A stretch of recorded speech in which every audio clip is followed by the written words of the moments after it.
What's up, everybody? Today we're doing a little bit of van work.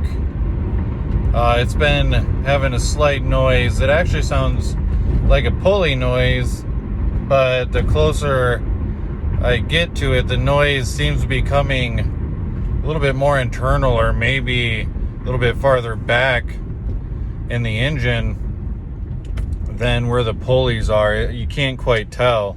So it is a little low on oil, and by a little I mean it's exactly on the low line, on the fill line, and so it is low. It's actually low. Now,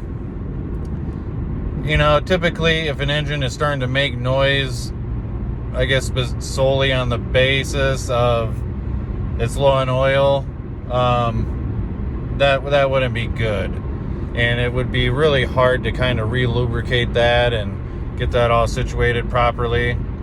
Now, by the look of the oil, there's no discoloration of any sort. No metal shaving look, aluminum look, none of that. And there's no antifreeze looking type of look either. That's what one of my main first concerns were, because I knew I was burning some oil. And last time I checked the oil, I remember thinking like it seemed a little watery. I couldn't tell by the color, but it seemed a little watery. So as this noise popped up and I started hearing it, I started worrying that there's a head gasket leak or something, and it's not, running on oil. It's there's just antifreeze in the engine, and that's lubricating my engine. But that doesn't seem to be the case.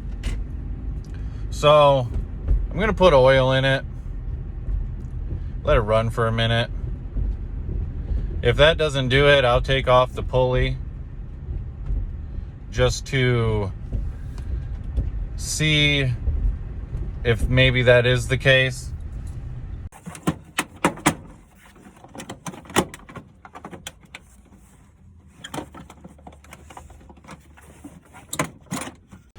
Alright, so we finished doing everything, and the main point of this video is just to point out to you guys of how much work it can take if you're running your own gig business, right? Whether it's a cargo van or your personal vehicle or another vehicle that you have.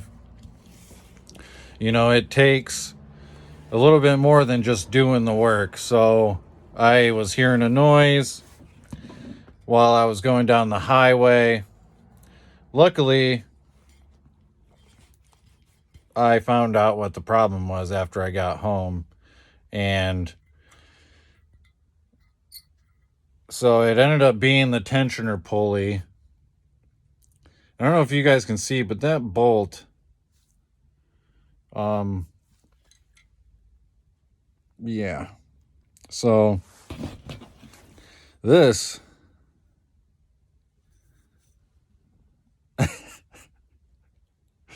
is the pulley.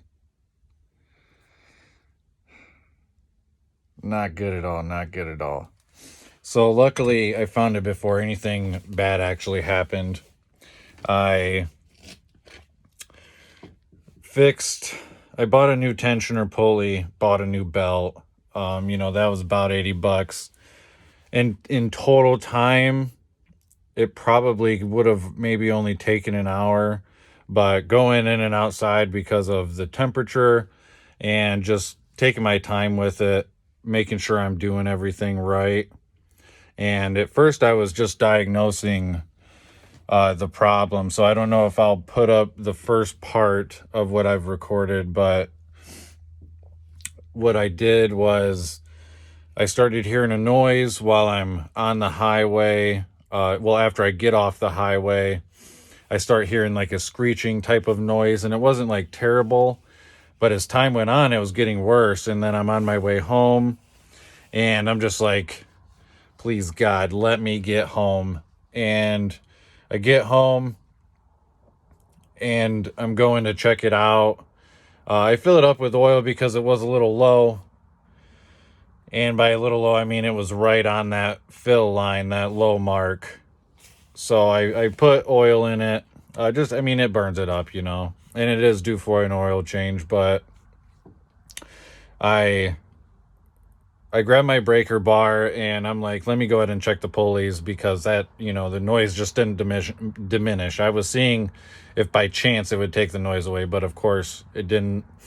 And as soon as I moved the tensioner pulley, this round part just was. So I seen my issue right away.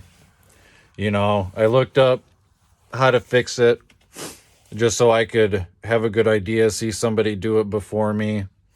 And, like $80 later, minus my own, cost that it takes, like fuel. I had to go to 2 different auto zones, and which also takes a little bit of time as well. And then I had to fix it, and it's out in the cold. My garage is full, so I can't do anything in there. And, this is just something that, for people that are starting their own gig business or were thinking about it, this is just one of those things to think about. If you don't think you necessarily would want to do something like this, it's got to be like 30 degrees out, give or take. And you're outside working in the cold, and you're working with metal or metal objects or tools, and those are cold too. So it's not like anything you're doing is going to get you any warmer. But so yeah, I mean, I just wanted to update you guys. The van, this went super smooth. Started right up afterwards and no issues. Sounds great. I'm happy. After I heard the noise, I'm happy. I was like, whoa, whoa, whoa. Let's hurry up and get home. And mind you, that was like a 30-minute ride. And I'm just hearing this noise, just like, oh my God, what's going on? It did start eating into the engine block a little bit. Now, I don't know. It's nothing significant, but I don't know how much, if at all, it would hurt the integrity of the engine block itself. I want to say no, but, I'm not a mechanic. You guys can let me know down in the comments below. It is a very simple process too. So all I did was, there's 3 bolts that are like 2 on the side, 1 on top, but they're all kind of a little bit more on top. And you undo those. Those are on the tensioner pulley. And you need a 1/2-inch breaker bar, or 1/2-inch inlet, maybe is what it's called. I don't know what the specific piece is called, but, or 1/2-inch drive, that's what it is. 1/2-inch drive. And use your breaker bar. You just move it a little bit, take your belt off, then you take your tensioner pulley off. I went and got a new one. Had to go to 2 different auto zones.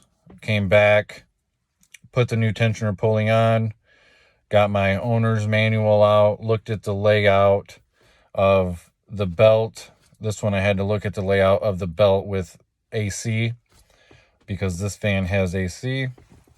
And I just got the belt all situated to where all I had to do was go down to the bottom, give some tension on that tensioner pulley, and then I was able to wrap the belt around that last piece down on the bottom, and that was it. So overall, a really simple process. I could have done it, if I timed myself and had everything right away and didn't have to see what tools I would need and blah, blah, blah, or watch a video just to see somebody do it first. I could have done it probably in an hour or less, or give or take. I'm not like the best that there is or nothing. Overall, it wasn't really a lot of work. The hardest part is honestly reaching from above or down below. And I didn't have my safety glasses, and I didn't want to just start looking for them. So I was afraid stuff was going to fall in my eyes. And this wasn't too much work. You know, I enjoy doing stuff like this myself. I'm a little bit more mechanically inclined. You know, it doesn't take a lot of work, but it takes a little bit of know-how and a little bit of skill. A little bit of elbow grease. And those are things to look forward to just in general with being your own business owner. You know, you got to put elbow grease into things. When things are going wrong, you got to recognize it and find the problem and take the necessary steps or actions or precautions to not only fix the issue, but make sure something like that doesn't happen again. Now, in this case, you know, I just had to buy a new piece of equipment that goes on the engine, you know, and it'll last. Well, this is a 2008, so, you know, it'll last maybe another 10 to 15 years, I guess. I'm going to head inside now. And I just want to say thanks, you guys. Thanks for watching. Let me know what you think down in the comments below. I am putting my upside link in the description, just so people are aware. I'm going to start putting that in the description from now on. There's just a moment of time where I wasn't putting it in the description, so that'll be down there. Don't forget to like and subscribe. And until next time, peace.